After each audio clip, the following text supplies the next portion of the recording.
I'm Shikes, and I love hero shooters. I've been playing Overwatch since 2016, but I stopped around the time that they announced that they would be canceling the PvE because at that point, that's all I was really playing for. And since Overwatch was the only hero shooter I was really into, I just kind of moved on from the genre until NetEase announced that they would be making a new hero shooter that had environmental destruction, team-up abilities, and 30 fucking characters from my favorite comic books and movies. I'm a Marvel fan, so obviously I was very excited when they announced Marvel Rivals, but it was a beta that you couldn't just get into. You either had to just get lucky and randomly be chosen to get into the beta, or you had to be one of the people who were lucky enough to win a stream giveaway on somebody's Twitch chat. I myself spent 12 hours across 2 days just in people's Twitch chats desperately trying to get a code. And by the time I actually got a code, there wasn't a whole lot of beta left to be played, but I still did nothing but grind the beta for about 60 hours. Now, the number one thing that makes me like Marvel Rivals and makes it successful in general is the fact that you get to play as fucking Spider-Man, or Hulk, or Venom, or Wolverine, or Captain America, or Iron Man, or Black Panther, or Punisher, or like 25 other cool characters from Marvel,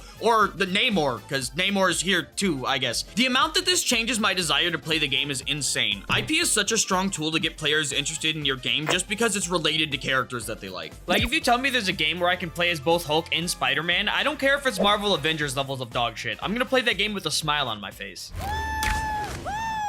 And what makes this so much better is that it's not just exclusively characters that everyone knows. Like I said, Namor is here. Like, yeah, he's an MCU guy, but seriously, who the fuck asked for Namor? I mean, Namor's fun, I guess, but then they added Jeff, my little dude, and I was so happy that they added Jeff during the beta. He's one of my favorite little guys, and not enough people know about him or talk about him, so having the spotlight be on him and having more people be aware of Jeff felt so good. But that feeling of liking a character who's not super well known and then having a spotlight be put on them and other people liking them feels so good. So if even just one Namor player felt that, then it's worth Namor being in the game. And they don't half-ass these characters either. I know it's a beam, but playing Spider-Man makes you feel like Spider-Man. Same goes for Wolverine, Venom, and damn near every other character. When you and your team play well and you get momentum, or you just do like a really good play, you feel like a fucking superhero. And if you're anything like me and you dive the supports as Venom, you might feel like a fucking villain in the best way possible. Straight past your bitch-ass Tony Stark. I don't give a fuck. Your healer's gone now.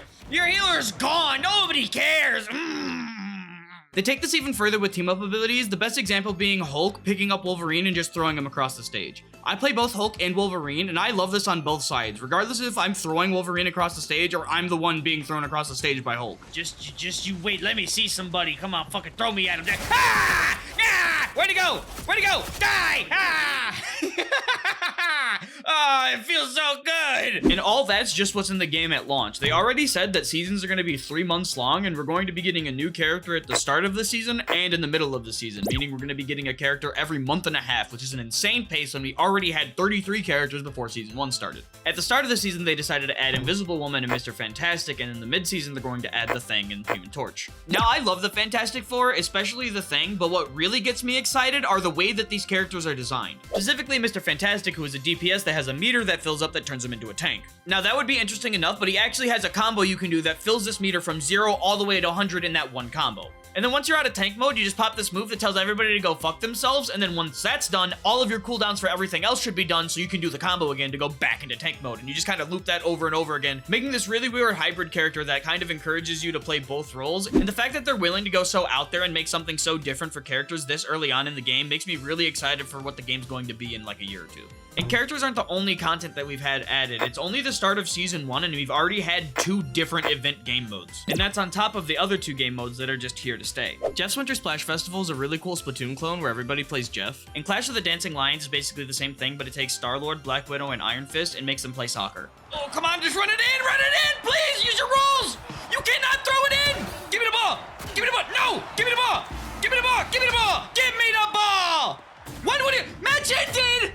No! Oh, we won anyway. It doesn't matter. And both events had a free little battle pass where you just did missions by playing the game mode and you would earn a free skin. Then the non-event game modes are Conquest, which has always been in the game, and Doom Match, which got added with Season 1. Conquest is basically team kill confirmed. You just play a 6v6, and when you die, you drop these little gems, and you pick up the gems to get points, and the first team to 50 points wins. It's fun for when I want to play a character I don't know, or if I just want to turn my brain off and mash my abilities, and it's really good for players who don't know how hero shooters work, who just want to hold W and kill people. Then there's Doom Match, which is just a free-for-all deathmatch where if you get the final hit of a kill, you get a point, and it's first to 16 points to win. I've personally been playing this over Conquest since Season 1 came out, but that's just because this map is really well done. The map just lets you have so many different options to traverse it, with there being so many different doors and hallways in each room, and then there also being portals absolutely everywhere. What is this? I've never seen this one. Whoa! What the fuck did I just do? What the fuck is it? Where am I? I didn't know that one existed. What the fuck? It also makes these rooms that have all the entrances to them a hot spot for fighting. But hands down, the best part of the map is this stairway. It's this impossible stairway that just leads back to itself because there's a hidden portal in the hallway that connects the stairs. A lot of people don't even know about this, so the mix-ups you can play on people is wild, and even people who do know about it, the interactions are still interesting. And again, I just have to say, the fact that they're willing to go so far out there with the designs in the first season just makes me really interested in what the game's going to be like in the future. Other than the Hydra map where the entire point shifts to the side, there's not really any maps out there that do anything crazy like the Doom match map does. But the Doom match is so out there that it makes me hopeful that there might be something crazy down the line. Speaking of maps, you can just break parts of them. Environmental destruction is really cool and leads to some really interesting interactions. Like, you could destroy the floor beneath someone's feet to make them fall, or you could destroy something that's high up to make it fall and to make it hard to traverse that part of the map. Or my personal favorite interaction, when someone thinks they're safe on the opposite side of the wall and you just break it down to kill them. And that's one of the things that really makes this game feel like a sandbox where you aren't really limited on what you're able to do. And beyond that is just how some of the characters work. Like, I don't play Spider-Man, but even I can just go flying across the map because Spider-Man is just crazy like that. But that means if you know what you're doing, you can go flying off the map, web pull someone, and then come back as they fall to their death. And maybe you're like me and you play tanks, but you still want to fly across the map, and instead of picking Venom, you play Doctor Strange and Thor and use his ult through the portal and send yourself flying. Or maybe you use Doctor Strange's portal and Rocket Raccoon's jump armor with any character to make them go flying across the map using any move. I can go on with all the different things that make this game able to be so freeform, but I think you get the point at this point that it's basically just limited at what the players can come up with. And for me personally, that's been the heart of Marvel games for a very long time, from how stupid shit like Galactus is in Marvel Snap to how wild every single top tier and every single one of the Versus games are. They're all about being able to do basically whatever you want. And the other thing I think of when I think of Marvel games is being confused by all the shit that's happening and there just being a lot of stuff on the screen,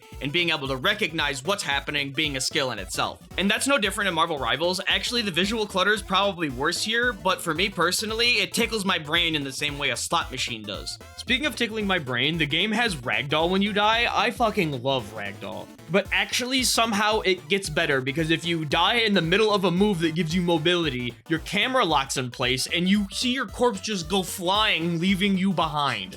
Just fucking smack right into the fucking wall. Boom! Just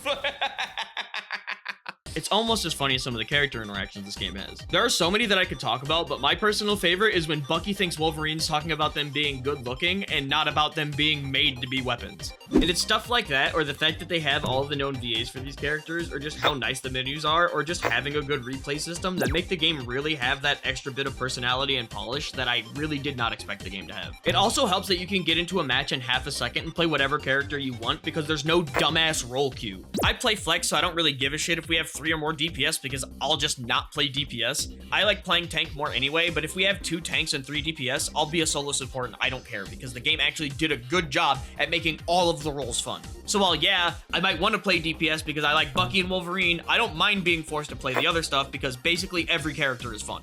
The biggest problem for me personally is that there are 99 DPS characters, 6 tanks, and 6 supports. I would love a wider variety of characters to pick from when I'm forced to play not a DPS. Gotta play a tank, and there's only 4 of them in the fucking game. Look at this shit. Why is it? Look at, there's not even 9 tanks, dude! What are you doing? Look at the DPS, look how many DPS there are! And then look at the supports, tanks, DPS! Did you think they have a favorite child?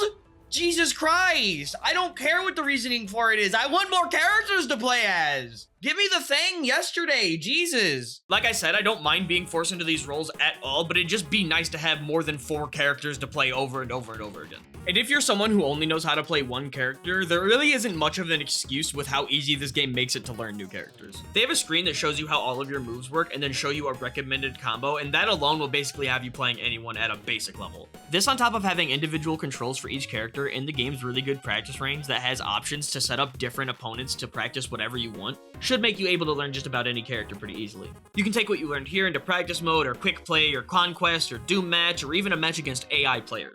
I think versus AI is just a great mode to have for new players or casual players in general who don't want to worry about grinding and getting good. That's why I think it's really cool that you can do basically all of the missions in versus AI mode.